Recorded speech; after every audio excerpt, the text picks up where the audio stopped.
everyone, I'm Kaulan Shadida and you can call me Kaulan.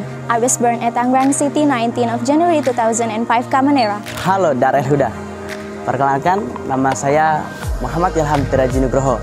Saya sering dipanggil Ilham atau Tri Aji di pondok pesantren ini. Halo teman-teman, nama aku Arna Rahmaula. Aku kelas 4 di pondok pesantren Darel Huda. Wasyuk bibat ya habibi fhudni sa'at. Ada kamera. Assalamualaikum warahmatullahi wabarakatuh. Ana Muhammad Arisandi, kelas 6 dari pondok pesantren Darel Huda.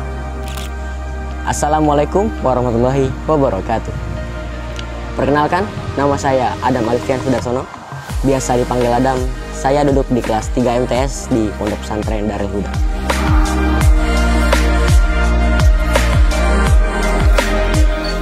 Yang pastinya sempat kaget ya, karena nggak nyangka bisa terpilih gitu. Padahal di antara teman-teman saya, ada di kelas saya, masih banyak anak Darel Huda yang kualitasnya bagus-bagus, top-top daripada diri saya pribadi. Anak masih nggak percaya sampai sekarang. Soalnya anak masih dinjang MTS gitu. Yang pasti bersyukur kepada Allah dari sekian banyak orang yang bisa pidato, kan tapi saya terpilih di antara mereka semua. Perasaannya first time happy, senang banget.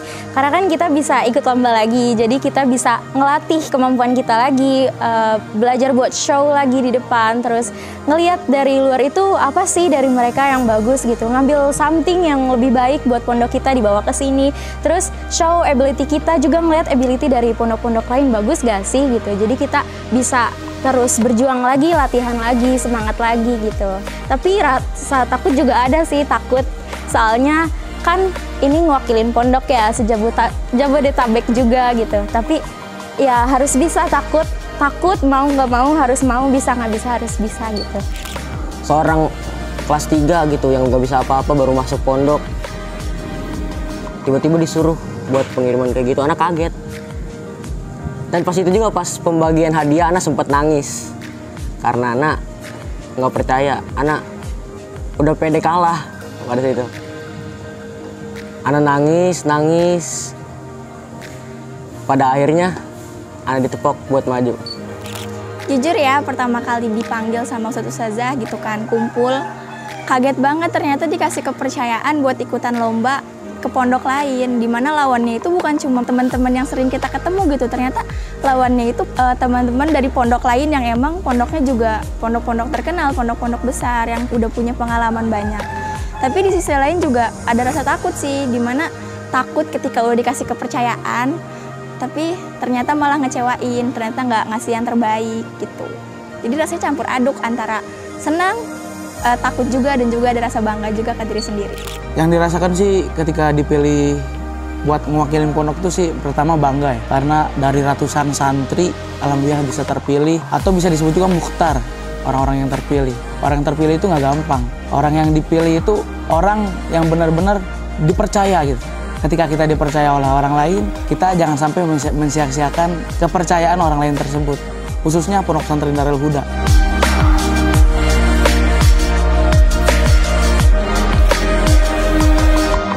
Nomor 1 tuh idat. Kalau kedua, kita harus banyak-banyak konsul ke pembimbing kita. Pas itu anak belajar, karena pronunciation anak jelek, anak disuruh pembimbing anak buat ngigit pulpen, tutup pulpen kayak gini. Terus anak ngomong bahasa Inggris gitu. Kalau semisal anak masih jelek, ditarik lidah anak, sentil gitu.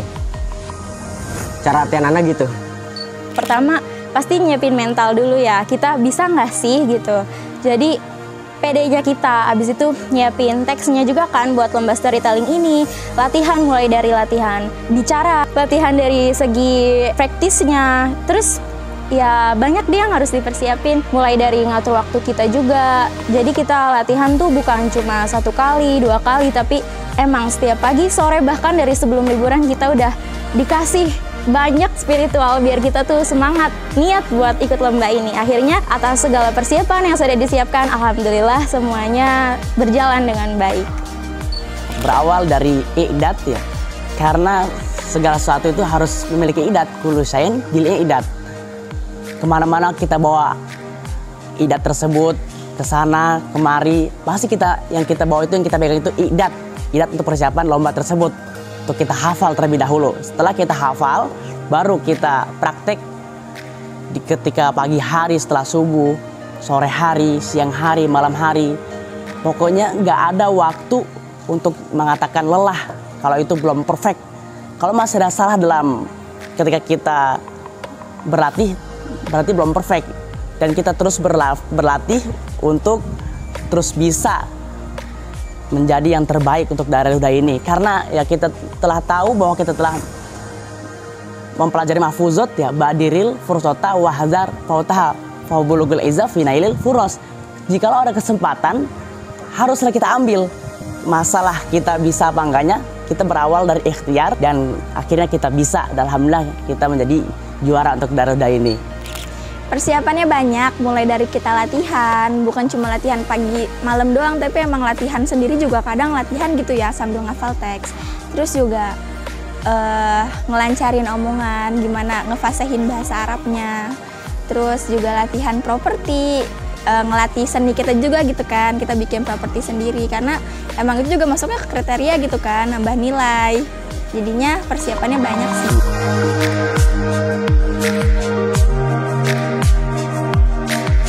Pengalamannya banyak. Dari sini kita bisa ngelihat kemampuan yang lain dan bisa juga ningkatin kemampuan kita. Di sana pertama kali datang, pertama takut rasanya ngedown ngelihat punya orang bagus-bagus, mulai dari kostum mereka, properti mereka. Sebelum kita lomba itu kan kita nunggu dulu ya di ruang tunggu.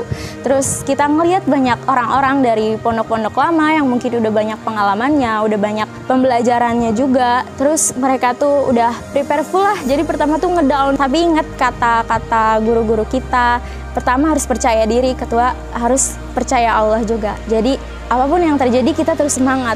Selama lomba itu sempat ngerasa takut gak bisa, takut lupa, tapi harus percaya kalau kita tuh bakalan bisa.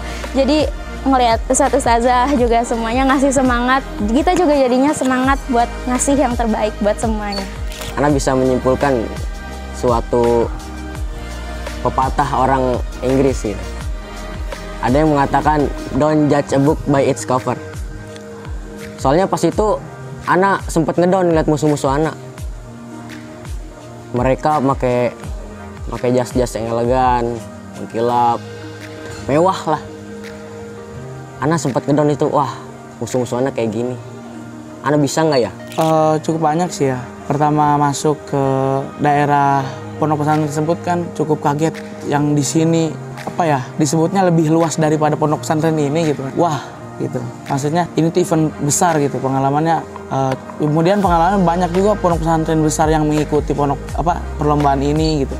Pasti ketika seorang telah mengikuti lomba, pasti mempunyai banyak pengalaman di sana. Kita ketika berlatih, kita menganggap diri kita sudah perfect ketika dalam berlatih tersebut dan sudah pasti siap untuk mengikuti lomba tersebut.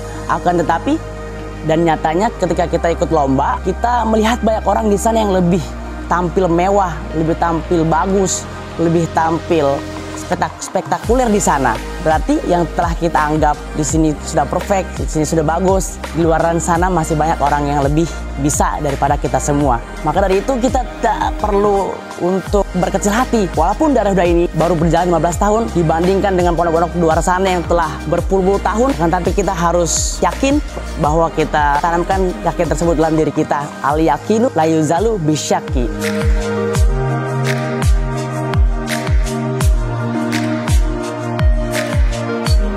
Pasti nggak nyangka banget. Itu dari 13 atau 14 peserta gitu ya, sing Arabik hanya 2 orang yang lelaki gitu. Kemudian sisanya itu perempuan gitu. Sempat down juga sih. Tapi harus dipercaya itu ketika diri sendiri, harus diri sendiri itu harus percaya yourself sih. Ketika melihat orang atau melihat pondok pesantren yang besar atau sudah gede namanya, itu jangan down gitu. Jadi diri sendiri itu harus percaya. Itu aja sih sebenarnya. Pertamanya nggak nyangka. Soalnya ya itu tadi karena udah keburu ngedown duluan ngelihat yang lain. Tapi ya setiap perjuangan, setiap usaha itu harus dibarengin sama doa. Jadi Habis zuhur itu kita kan sholat, kita sholawatin terus sampai akhirnya pembagian piala. Tapi kita mikirnya mau dapat gak dapat, yang penting kita udah ngasih yang terbaik. Karena kalau kita ngasih yang terbaik, insya Allah kita nggak akan ngerasa nyesel. Jadi ya udah nyiapin lah, kalau nggak dapat juga kita udah ngasih yang terbaik. Kalau dapat pun alhamdulillah. Jadi pas dapat, wow, surprise banget buat kita. Pasti kita tidak nyangka ya, karena kita lihat di sana berawal dari tampilan busana saja banyak yang lebih bagus daripada kita. Dari segi bahasa ataupun lain masih banyak yang bagus di sana. Maka dari itu untuk diri saya pribadi tidak nyangka ketika disebutkan dari juara 3 pada saudari, kepada juara 2 kepada saudari, dan alhamdulillah ketika juara 1 kepada saudara diri saya pribadi sendiri. Nggak nyangka, soalnya lawannya itu pada keren-keren tahu. Dari mulai propertinya, performnya itu keren banget. Kadang mikir, ih bener gak sih Arin yang dapet gitu kan. Karena emang, tapi gitu deh. Alhamdulillahnya gitu, takdir Allah ternyata Darel Huda rezekinya di sini dapat juara 1 gitu kan. Alhamdulillah banget, karena emang usaha juga nggak ngehianatin hasil ya. Kita Arin juga udah berusaha mungkin latihan, akhirnya ngedapetin hasil yang alhamdulillah nggak ngecewain. Impossible. Tuh, Ana sempat nggak percaya. Soalnya pas itu Ana punya temen Ana itu di cancel. Semoga dari lomba ini Arin bisa memberi pengalaman kepada yang lain bahwa betapa pentingnya berbahasa, betapa pentingnya menguasai bahasa orang asing gitu. Karena kan nggak tahu kita ke depannya seperti apa. Kita ke depannya entah mungkin nanti ada yang kuliah di luar negeri, itu kan juga kan pasti menggunakan bahasa asing gitu. Harapan untuk Darel Huda ke depannya, pasti kita berharap lebih baik lagi daripada lomba yang kemarin. Kita harus bisa mengambil kekurangan yang kemarin untuk bisa diperbaiki kembali. Dan kita harus yakin bahwa Darel Huda ini tidak berjalan tempat. Akan tapi kita harus mengepakkan sayap kita untuk Darel Huda ini. Semoga di tahun berikutnya kita bisa ikut serta lagi, menjadi yang terbaik lagi, memberikan yang terbaik, dan menjadi inspirasi juga motivasi buat semua kalangan luar. Dulu tuh inget ketika saya juga pernah pengalaman ikut lomba pramuka. Ingat almarhum Kiai Ismail ketika bawa piala itu pramuka ke depan beliau. Beliau bilang, ini piala apa? Kemudian beliau juga berpesan, apalah daya piala ini kalau pramuka itu tidak maju di Pondok Pesantren Darel Huda.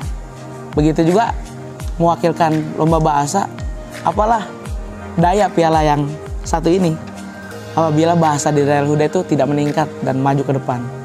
Itu aja sih sebenarnya.